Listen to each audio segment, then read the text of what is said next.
안녕하십니까. 공병호TV의 공병호입니다. 각 신문들은 대문짝만하게 문재인 대통령의 지지율 드디어 30%대가 무너지고 말았다.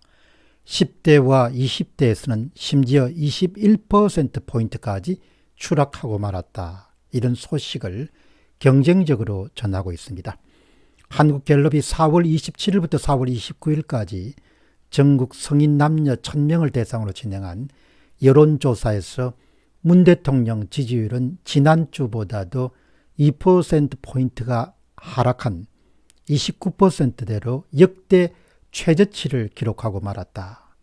그러나 최저치가 여기서 그치지 않고 앞으로도 계속해서 기록을 경신하면서 최저치, 최최저치로 계속해서 나아갈 것으로 봅니다.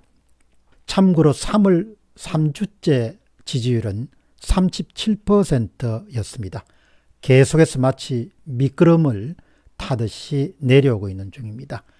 지지율이 20%라는 것을 쉽게 이야기하면 국민 10명 가운데 2명이 지지하고 8명이 지지하지 않는다는 이야기입니다.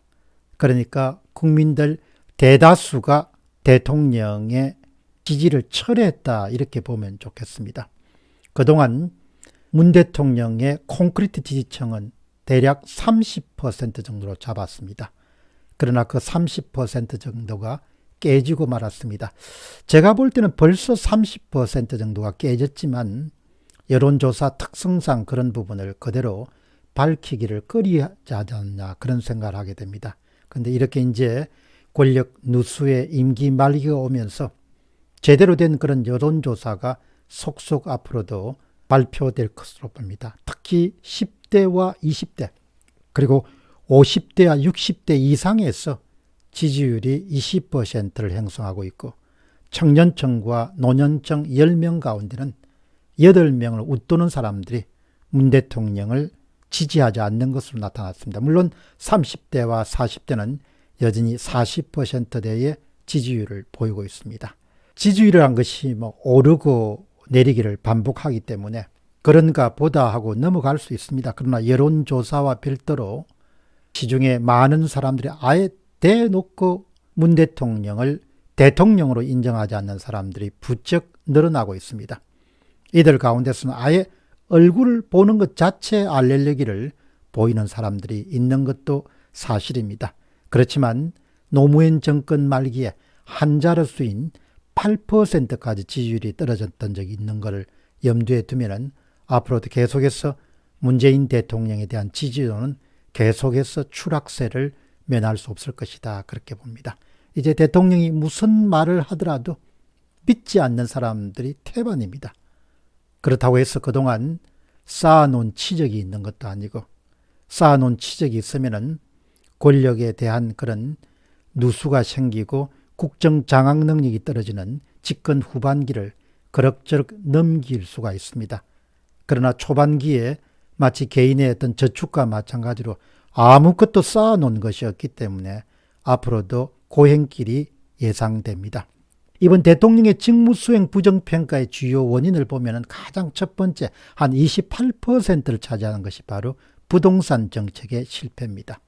그리고 그 다음으로 백신 확보 실패라는 코로나 대처 미흡이 17%입니다. 그 밖에 이제 민생과 경제 문제 해결 부족이 9% 정도를 차지하게 됩니다. 어느 것 하나 역전이 쉽지 않은, 단기간에 역전하기가 쉽지 않은 그런 부분이기 때문에 문 대통령으로서는 여간 곤혹스럽지 않을 것으로 봅니다. 시중 인심을 전하는 몇 분의 주장을 여러분들에게 소개해 드리겠습니다. N씨는 이렇게 이야기합니다. 머지않아서 한 단위 숫자로 지지율이 떨어질 것으로 예상합니다. B씨는 29%도 아주 양호한 겁니다. 앞으로 몇 %까지 떨어질지 기다려 보겠습니다. B씨는 이렇게 주장합니다. 모든 사람들이 예전부터 알고 있었지만 이제 더 이상 숨길 수 없는 여론조사가 제대로 발표되고 있다고 봅니다. 옆구리 동네를 제외하면은 5%도 감지덕지입니다. 이렇게 이야기합니다. L씨는 여기서 한 걸음 더 나아가서 나라가 쑥대밭이 되었는데 이제 와서 지지율이 무슨 소용이 있겠습니까? 이렇게 역정을 내기도 하고 A씨는 조금 더 분석적인 그런 의견을 제시합니다. 시작할 때부터 국민을 편가르기로 정권을 잡았습니다.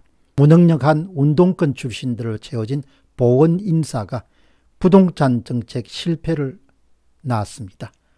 내로남불식의 궤변으로 젊은이들을 주식과 연끌과 비트코인이라는 그런 허망한 보이지 않는 곳으로 내몰고 말았습니다. 집값이 천정부지로 오르면서 열심히 살고 있는 보통 사람들은 아무것도 안 하면 상대적 박탈감으로 벼락거지로 내몰고 말았습니다. 코로나로 국민을 조정하면서 정권 유지에 골몰하니까 국민을 바보로 알지 않고서 이렇게 할 수 없는 일입니다. 비록 4년이나 걸렸지만 지지율 내려가는 것은 당연지사라고 생각합니다. 아주 장문에 자신의 주장을 이렇게 담았습니다. 그럼에도 불구하고 지금 이 순간에도 현재 상황을 문 대통령이 정확하게 인식하고 있는지는 극히 의문스럽습니다. 많은 국민들이 대통령의 발언, 말 자체를 믿지 못하고 있습니다. 여기다 대통령이 무엇을 하려고 하면 그 저희를 좀 불순한 그런 시각으로 바라보기 시작합니다. 무슨 의도로 저런 일을 할까? 이렇게 말입니다. 여기다가 대통령의 말을 듣다 보면 판단력이 과연 정상인가? 이런 것을 의심해보는 그런 경우가 자주 있습니다. 우리가 직접 만날 길은 없고 말을 통해서 만나기 때문에 말이 정상인가 비정상인가에 따라서 정상적인 행보를 하고 있는가 비정상적인 행보를 하고 있는 걸 그렇게 판단할 수밖에 없습니다. 국가 경영이라고 해서 무슨 특별한 일은 아닙니다. 경영자가 붙은 자기 경영이든 인생 경영이든 가정 경영이든 사업 경영이든 기업 경영이든 국가 경영이든 다 같습니다. 공통점이. 세상살이하고 똑 마찬가지입니다. 그것은 바로 사실을 있는 그대로 사실대로 바로 똑바로 바라보는 직시하는 것에부터 모든 것이 시작됩니다. 오늘 조선일보의 박정훈 논설실장의 칼럼, 두뇌가 고장낸 치매 국가가 되고 있다는 그런 글에는 이런 지적이 있습니다. 문 대통령의 상황인식은 가짜뉴스를 방불케 할 정도로 현실과 동떨어져 있는 경우가 너무 잦다. 코로나가 머지않아 종식될 것이라고 말한 것이 벌써 1년 전의 일이다. 백신이 없는데도 긴 터널의 끝이 보인다거나 다른 나라보다 집단 면역에 빠를 것이라고 뜬금없는 낙관론을 펼친다. 경제인식은 더욱더 황당하다. 마차가 말을 끄는 소득주도 성장 정책으로 온갖 부작용이 속출하는데도 불구하고 정책 성과가 나타나고 있다. 이런 주장을 펼친다. 집값이 폭등해도 부동산은 자신 있다 하고 서민 경제가 망가져도 경제가 올바른 방향으로 가고 있다 우기면서 4년을 보냈다.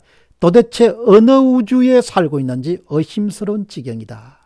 오늘 논설실장의 아주 예리한 또 분노에 가득 찬 그런 지적이었습니다. 결국은 상황을 반전시키기 위한 특단의 조치가 있어야 되는데 이 특단의 조치가 무엇이 될지 궁금합니다. 어떻든 사람이 성실하지 않으면, 진실하지 않으면, 정직하지 않으면, 반듯하지 않으면 결국은 탄로가 나게 마련입니다.